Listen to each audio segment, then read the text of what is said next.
Welcome to my channel. Today we will learn about Adam and Eve. The Lord God planted an orchard in the east, in Eden, and there he placed the man he had formed. The Lord God made all kinds of trees grow from the soil, every tree that was pleasing to look at and good for food. Now the tree of life and the tree of the knowledge of good and evil were in the middle of the orchard. Now a river flows from Eden to water the orchard, and from there it divides into 4 headstreams. The name of the first is Pishon. It runs through the entire land of Havilah, where there is gold. The gold of that land is pure. Pearls and lapis lazuli are also there. The name of the second river is Gihon. It runs through the entire land of Cush. The name of the third river is Tigris.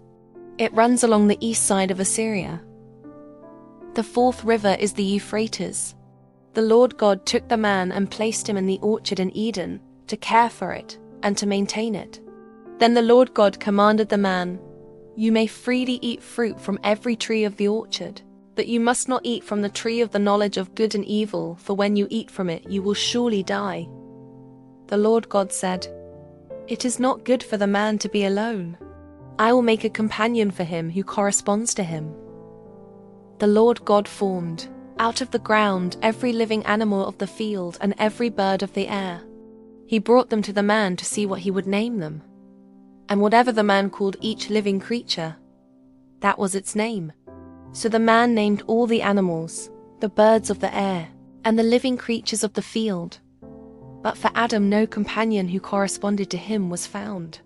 So the Lord God caused the man to fall into a deep sleep, and while he was asleep, he took part of the man's side and closed up the place with flesh.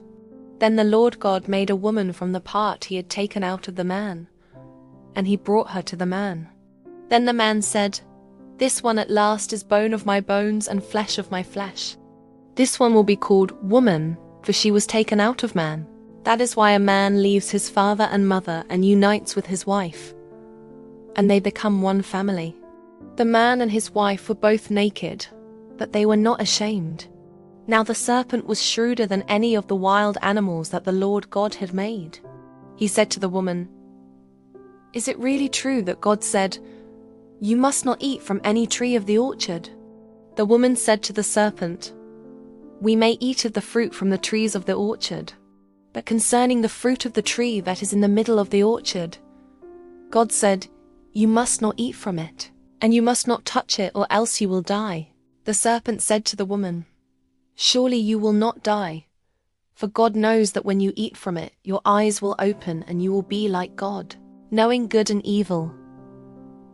When the woman saw that the tree produced fruit that was good for food, was attractive to the eye, and was desirable for making one wise, she took some of its fruit and ate it. She also gave some of it to her husband who was with her, and he ate it. Then the eyes of both of them opened, and they knew they were naked.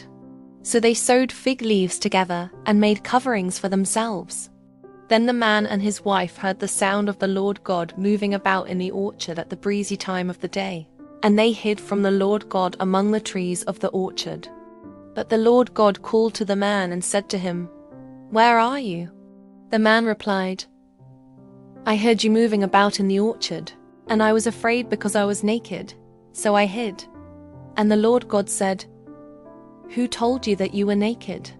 Did you eat from the tree that I commanded you not to eat from?" The man said, "The woman whom you gave me, she gave me some fruit from the tree, and I ate it." So the Lord God said to the woman, "What is this you have done?" And the woman replied, "The serpent tricked me, and I ate." The Lord God said to the serpent, "Because you have done this, cursed are you above all the cattle and all the living creatures of the field.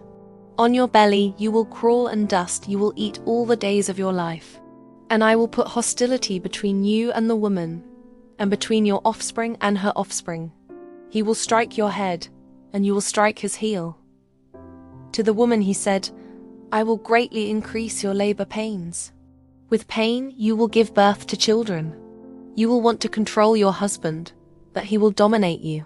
But to Adam he said, "Because you obeyed your wife and ate from the tree about which I commanded you, you must not eat from it.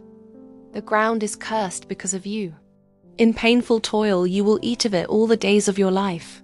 It will produce thorns and thistles for you, but you will eat the grain of the field. By the sweat of your brow you will eat food until you return to the ground, for out of it you were taken. For you are dust, and to dust you will return. The man named his wife Eve, because she was the mother of all the living.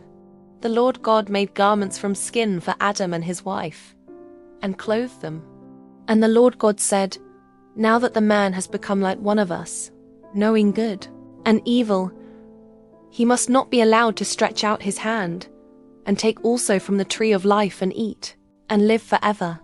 So the Lord God expelled him from the orchard in Eden to cultivate the ground from which he had been taken.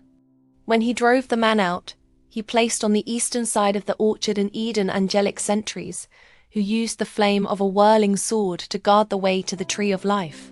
Thank you for watching, and for more videos please like, share and subscribe to my channel.